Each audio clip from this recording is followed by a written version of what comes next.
महापुराण कथा कहती है कि अगर आगे बढ़ना है तो झूठ का सहारा कभी मत लो, अगर श्रेष्ठ बनना है, ज्येष्ठ बनना है, आगे बढ़ना है तो महाराज सच के सहारे चलो। और जो सत्य के सहारे चलता है, सत्य के मार्ग पर चलता है, वो हमेशा श्रेष्ठ बनता है। ब्रह्मा जी झूठ बोले, विष्णु जी सत्य बोले, नाम हुआ सत्यनारायण, घर घर में पूजा शुरू हो गई। वो ब्रह्मा झूठ बोले, भगवान शंकर जी ने भयंकर क्रोध किया और भयंकर क्रोध करके भगवान महादेव ने अपने दाहिने पैर के महाराज अंगूठे के नख से अपने एक अंश को प्रकट किया। और उस समय महादेव के क्रोध से भगवान शिव का एक रूप प्रकट हुआ है। देवता महाराज भगवान के आगे हाथ जोड़कर खड़े, प्रभु शांत, प्रभु शांत। पर महादेव के क्रोध में भगवान का एक रूप प्रकट होता है और जिस रूप को महाराज सभी देवता हाथ जोड़े, बोले काल भैरव भगवान की। और विकराल भयंकर काल भैरव का रूप है। और जो काल भैरव प्रकट हुए भगवान शंकर जी के आगे हाथ जोड़े हैं। भगवान शिव ने काल भैरव से कहा, है काल भैरव, ये ब्रह्मा जिस मुख से झूठ बोला है उस ब्रह्मा के सिर को काट दिया जाए महाराज। और ध्यान देना, जैसे ही काल भैरव को ब्रह्मा जी ने आज्ञा की, महाराज बड़ा सुंदर शंकर जी ने आज्ञा की है,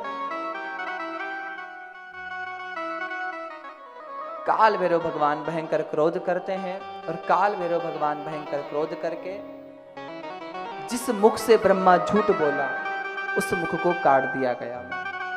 ध्यान देना, जो झूठ का सहारा लेता है उसका पतन हो जाता है और जो सत्य का सहारा लेता है वो अपने मार्ग को प्रशस्त कर लेता है, आगे बढ़ जाता है। भगवान शिव ने शाप दिया, केतकी का फूल तू झूठ बोला है, मैं तुझे शाप देता हूं, तू किसी भी देवता की पूजा में नहीं चढ़ेगा।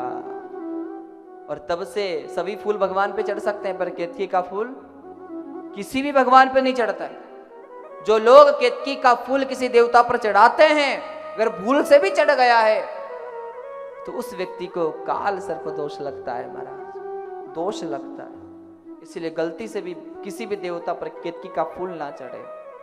गाय को शाप दिया, गाय तो पूज्य तो है पर ब्रह्मा के कहने से तू झूठ बोली है, मैं तुझे शाप देता हूं कि जिस मुख से झूठ बोली है उस मुख की पूजा नहीं होगी महाराज। इसलिए महाराज श्रेष्ठ बनना है, अपना सम्मान बढ़ाना है, कभी झूठ नहीं। भगवान विष्णु हाथ जोड़े खड़े हैं भगवान शंकर के सामने, प्रभु इस ब्रह्मा के सिर को आपने महाराज जो कट चुका है इसका कल्याण करें, उसका उद्धार करें प्रभु। और जब विष्णु भगवान ने प्रार्थना की शंकर जी से, वो सिर लुढ़कता गया। भगवान ब्रह्मा के जो सर कटा है उससे रक्त की धारा बही, और जो ब्रह्मा के सर कटा है उससे जो रक्त की धारा बही थी उससे एक नदी प्रकट हुई। उस नदी का नाम हुआ कर्मनाशा नदी। और ध्यान देना, कर्मनाशा नदी का ये प्रताप कहा गया है, ये भाव कहा गया है। अगर आप लोग गंगा नहाते हैं तो आपकी 7 पीढ़ियां अगर कहीं अधोगति में है तो वो 7 पीढ़ियां वैकुंठ चली जाती है, मतलब गंगा स्नान से। और अगर गलती से भी आपके ऊपर कर्मनाशा नदी का जल गिर जाता है या कर्मनाशा नदी के जल के छींटे लग जाते हैं तो आपकी 7 पीढ़ियों में अगर कोई पुण्य होगा वो पुण्य समाप्त हो जाता है महाराज। अब यहां कर्मनाशा नदी का उद्गम कहा है। फिर भगवान विष्णु जी ने कहा, भाई इस सिर का उद्धार करो। शंकर जी ने कहा, इस मुख से ब्रह्मा झूठ बोला, इसका उद्धार नहीं होगा। बोले नहीं प्रभु, इसका उद्धार करो। और जब शंकर जी से विष्णु जी ने उद्धार के लिए प्रार्थना की तब भगवान शंकर, देखो साहब एक भाव है, कोई सिंह मर जाता है तो जीते जी भी शेर जंगल की शोभा बढ़ाता है और मरने के बाद भी वो शेर महाराज उसके कई सारी औषधि है। एक हाथी एक गज जब जीता है तो भी खूब सारे कार्य करता है और मरने के बाद भी उसकी देह काम आ जाती है उपचार के लिए, कई सारी दवाई गोली बन जाती है।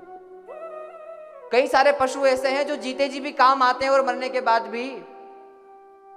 पर एक मनक भगवान असो बनायो है, एक मनुष्य भगवान ने ऐसा बनाया है जो जीते जी लोगों के काम आ गया तो जीवन उसका सफल है, और जीते जी अगर काम नहीं आया तो मरने के बाद वो किसी काम का नहीं है। तो यहाँ भगवान विष्णु जी शंकर जी से प्रार्थना करते, ब्रह्मा के सिर का उद्धार कर दो।